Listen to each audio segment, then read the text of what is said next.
Hello বন্ধুরা, দেখো আজকে আবারও আইবুড়ো ভাত খেতে যাচ্ছি। তো তার জন্য সকাল সকাল রেডি হয়ে নিয়েছি আর যাচ্ছি মাসি বাড়িতে। তো দেখো, মাকে প্রথমে টোটোতে উঠিয়ে দিয়েছি, মা একাই চলে গেছে আর আমরা এদিকে পরে সাইকেল নিয়ে যাচ্ছিলাম। তো দেখো বন্ধুরা, আমি মাসি বাড়ি গিয়ে খাবো, উপরন্তু আবার গিফটও নেবো, সেটা তো আর হয় না। তাই আমিও একটু মিষ্টি নিয়ে গেছিলাম আর সেই সাথে আমরা দুজনও যেতে যেতে একটা করে মিষ্টি খেয়ে নিয়েছিলাম।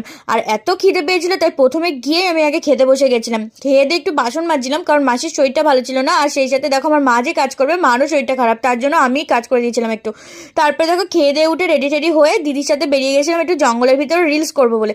এটা কিন্তু জঙ্গল না, অ্যাকচুয়ালি এর ভিতর থেকে পথ আছে যাওয়ার। তারপর দেখো, রিলস করে যাই ঘরে আসলাম, অমনি মাসি আমাকে নাইটিটা গিফট করলো। আমার তো খুব আনন্দ হয়েছে, নাইটিটা খুব সুন্দর হয়েছিল।